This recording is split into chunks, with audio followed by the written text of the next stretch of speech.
Fala pessoal, tudo bem? Meu nome é Eric Medeiros, eu sou estudante de medicina e eu vou tentar explicar para vocês aqui de maneira simples o que é a homeostase.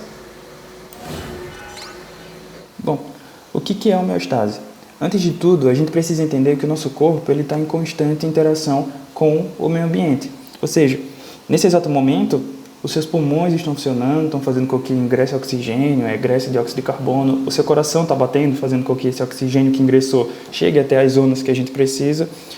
Alguns de vocês podem estar comendo alguma coisa ou tomando alguma coisa, enfim. O que eu quero dizer é que a gente está interagindo com o meio ambiente o tempo inteiro. O corpo, ele funciona com base nos princípios básicos da química e da física. Então, quando esse alimento que você comeu hoje ou que você está comendo agora, ele é digerido, ele forma substâncias que são usadas para gerar energia que faz o seu coração bater. Faz esses sistemas que a gente está falando, como sistema respiratório, sistema circulatório, funcionarem. E o bater desse coração, por sua vez, gera diferentes pressões e essas diferentes pressões elas permitem que o sangue chegue até onde ele precisa. Mas o que é que isso tem a ver com a homeostase? O ponto é que para que todas essas interações funcionem bem, as células que compõem o nosso corpo, elas precisam de um ambiente adequado. E esse ambiente adequado, ele é o meio interno. Tá? O conceito de meio interno ele foi introduzido lá no século XIX por Claude Bernard e ele observou que mesmo com mudanças no meio externo, o corpo humano ele mantém certas condições internas quase constantes. E aí mais tarde, lá em 1929, Walter Cannon deu o nome de homeostase a esse processo. A palavra homeostase ela vem do grego homeo, que significa similar, e stasis, que significa condição. Ou seja, a gente vai ter uma condição similar ou o meio interno quase constante. E por que eu estou dizendo quase constante?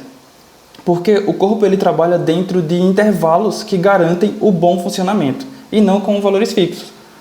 Um exemplo claro disso no dia a dia é a temperatura corporal. Ela está sempre mudando, óbvio que a gente vai ter valores aceitáveis, mas mesmo com essa variação de temperatura, o nosso corpo funciona bem. Nesse contexto, a gente precisa recordar que cerca de 60% do nosso peso corporal ele é dado por líquido. E esse líquido ele se distribui em diferentes compartimentos. A gente vai ter aqui o LIC, que é o líquido intracelular, que é o líquido que a gente tem dentro da célula, e a gente tem o LEC, que é o líquido extracelular, que é o líquido que está fora da célula, é o líquido que banha as células, é o nosso meio interno. Esses compartimentos e o meio externo, eles estão trocando substância o tempo todo. E aí você vai ter gases, nutrientes, eletrólitos, produtos metabólicos e outras coisas que estão passando por esses compartimentos. Além disso, é importante a gente entender que o leque, ele também tem subdivisões. Então, essa imagem aqui, ela representa uma pessoa de aproximadamente 70 quilos, e aí a gente sabe que se 60% do peso corporal é dado por líquido, 42 litros aqui é água corporal total. Então, essa água corporal total, ela se distribui entre o LIC, que é o líquido intracelular, é o líquido que eu tenho dentro da minha célula, e o LEC, que é o líquido extracelular, é o líquido que está fora da célula. Esse LEC, ele se distribui em outros compartimentos. Então, você vai ter aqui líquido intersticial, você vai ter o plasma, você vai ter líquido transcelular e a linfa. E qual que é a importância de compreender esses compartimentos e a dinâmica que acontece entre eles? Compreender esses compartimentos é essencial tanto para a fisiologia quanto para a prática clínica.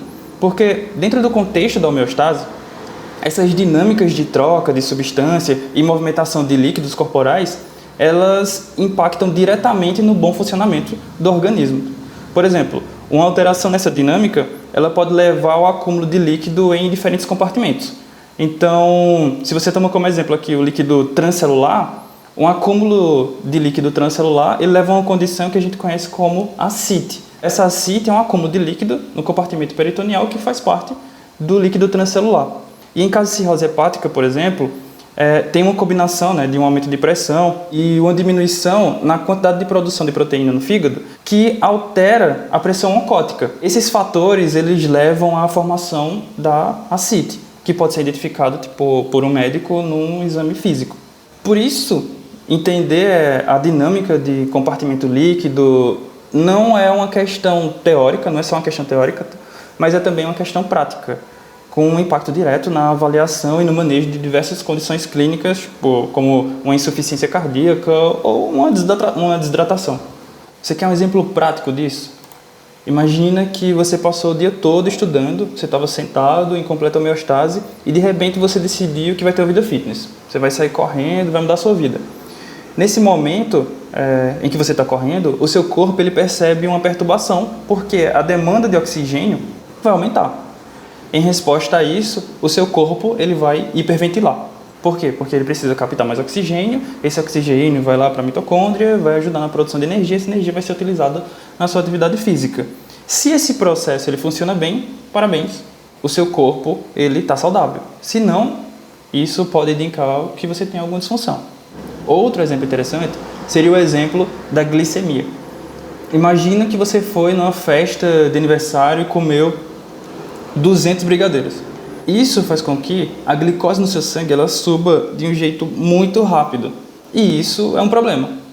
Porque o nosso corpo ele precisa manter a glicemia em equilíbrio para que tudo funcione bem.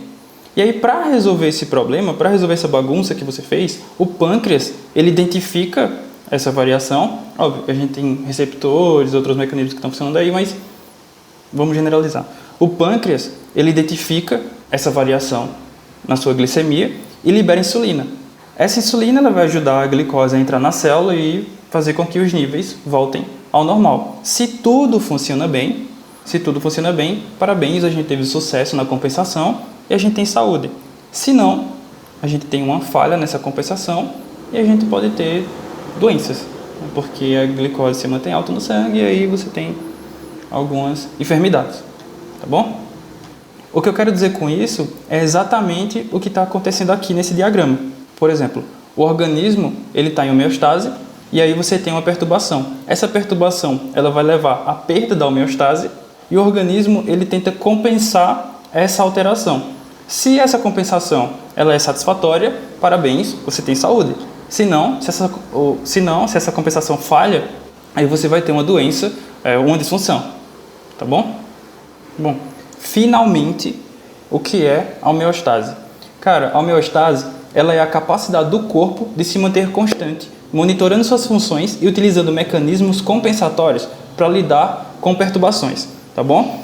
Se a compensação ela é bem sucedida, temos saúde. Se não, a gente pode desenvolver alguma disfunção ou patologia. Para revisar então, nessa aula a gente viu que o nosso corpo ele possui compartimentos que trocam substâncias dentro de intervalos normais. A gente viu também que a homeostase é esse equilíbrio dinâmico que mantém as funções do nosso corpo em ordem. E quando esse equilíbrio é ameaçado, o nosso corpo ele tenta compensar. Quando essa compensação ocorre de forma eficaz, nós temos saúde. Quando não, surgem as doenças, nós temos uma disfunção.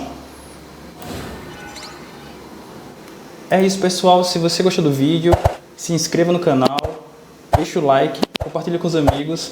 Obrigado pela sua companhia e até o próximo vídeo.